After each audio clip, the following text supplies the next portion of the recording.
नमस्कार साथियों, मैं विकास भारतीय छोटा योगी आप सभी के सामने आज उपस्थित हूँ अपने मन के विचार साझा करने के लिए।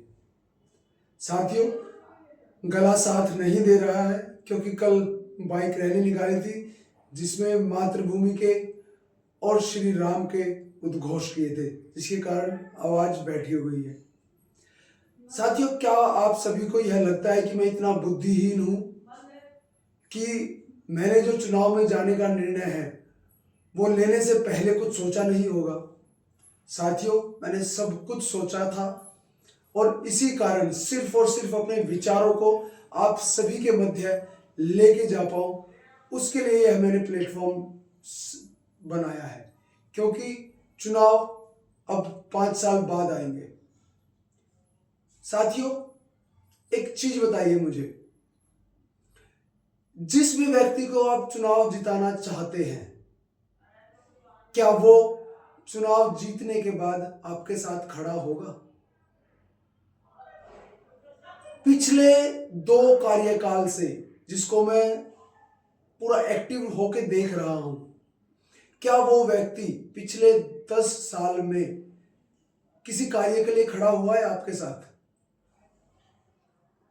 चाहे वो किसी भी पार्टी का हो, उसको टिकट दिया गया और वो 1 महीने पहले या 2 महीने पहले सक्रिय हुआ है। कहीं पे वो हनुमान चालीसा करवा रहा है, कहीं पे फ्री में कुछ बांट रहा है ताकि वो सिर्फ और सिर्फ आपकी वोट पा सके और सत्ता सुख की मलाई खा सके। साथियों, मेरे ऊपर प्रश्न चिन्ह लगाए जा रहे हैं, मुझसे पूछा जा रहा है कि आपकी तो कहीं पे एग्जिस्टेंस ही नहीं है, आपके कहीं पोस्टर नहीं है। साथियों, सिर्फ ₹1.5 का एक पैम्पलेट प्रिंट करवाया है अपने मन के विचारों को आप तक पहुंचाने के लिए। सिर्फ यही मेरी एग्जिस्टेंस है। मुझे पता है मैं खड़ा हूं उन व्यक्तियों के सामने जिनके पास लाखों और करोड़ों की प्रॉपर्टी है और रुपया पैसा है। हो सकता था मैं भी बैठ जाता, मेरे पास भी आया है, ऑफर आया है मेरे पास कि तू बैठ जा। नहीं बैठा हूं। क्यों? क्योंकि मेरा विचार खत्म हो जाता, मैं विचार शून्य हो जाता। और बहुत से ऐसे विरोधी हैं जो ये सोचकर खुश हो रहे हैं कि मेरी जमानत जब्त हो जाएगी। साथियों, जमानत मेरी जब्त नहीं होने वाली है। जमानत हर उस व्यक्ति की जमानत जब्त होने वाली है जो मेरे विचारों को समर्थन तो करता है लेकिन खड़ा नहीं है मेरे साथ, सिर्फ अपने अपने छोटे छोटे पदों की वजह से। किसी का मंडल अध्यक्ष चला जाएगा, किसी का किसी संगठन से पद छूट जाएगा, सिर्फ इन्हीं छोटी पदों की लालसा की वजह से मेरा साथ खुल के नहीं दे पा रहे हैं। लेकिन साथियों, मैं खड़ा हूं और खड़ा रहूंगा हर उस गलत का विरोध करने के लिए जो मेरे मातृभूमि का विरोध करती है। साथियों, जो मैं विचार आपके सामने लेके आ रहा हूं वो मैं आपको बताता हूं। साथियों, मैंने अपना मैनिफेस्टो नहीं बनाया है, मैंने अपना शपथ पत्र नहीं बनाया है, मैंने अपना वचन पत्र बनाया है। और वचन पत्र में क्या क्या इंक्लूड है वह मैं आपको सिरेवार बता रहा हूं।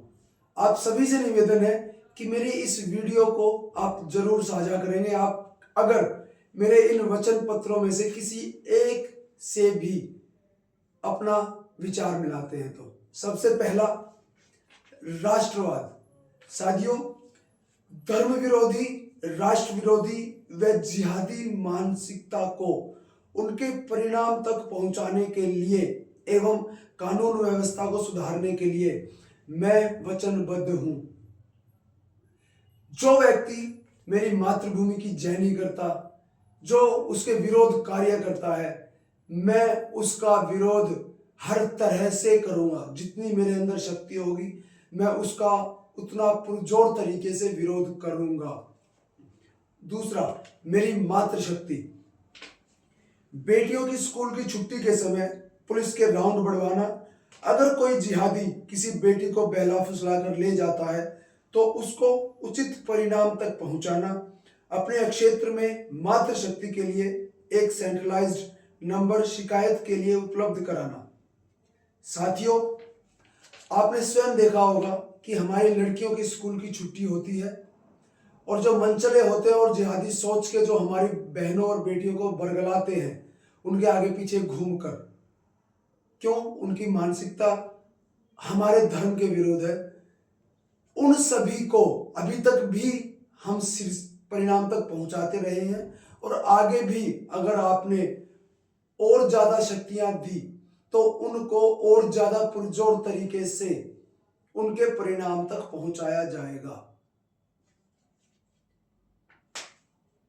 तीसरा, हमारी गौ माता व नंदी। साथियों, हम बोलते तो बहुत है लेकिन करते कुछ नहीं है। अक्षेत्र की जितनी भी गोचर भूमि है वह ग्राम सभा की भूमि है, उनको हम प्रयोग कर सकते हैं। उनके ऊपर कब्जे किए जा रहे हैं, उनको हम प्रयोग करेंगे अपनी गौ माता और नंदियों के लिए, और उनका जो मूत्र और गोबर है जिसको गोमय कहते हैं, उनका प्रयोग करके उनके प्रोडक्ट बना के उनको सेल किया जाएगा। जो हमारी गोचर भूमि है उन पे गौशाला खुलवाई जाएगी, उपचार केंद्र खुलवाए जाएंगे, जो कि हमारे गौ भक्त गौ सेवक और पहले से ही कर रहे हैं। साथियों, नरेला रोड के ट्रैफिक जाम को मुक्त कराने के लिए प्रतिबद्ध। साथियों, इतने बड़े बड़े फ्लाईओवर बन रहे हैं, हर तरह का समाधान निकल रहा है, लेकिन क्या ऐसा नहीं है कि हमारे जो नरेला में जो जाम लगता है, हमारे हरिपुर में जो जाम लगता है, जो बख्तावरपुर का जो सुभाष चौक वाला जो मेन रोड है उस पे जो जाम लगता है, क्या उसका कोई समाधान नहीं निकलेगा? निकलता है। रेहड़ी पटरियों वाले जो बाहर लगाते हैं अनाधिकृत तरीके से, जो भी दुकान लगाते हैं, वह गलत है। क्या वे हट नहीं सकती? बिल्कुल हट सकती है। समाधान हर चीज का है, लेकिन हम उन समाधान को निकालने वालों का साथ नहीं लेते।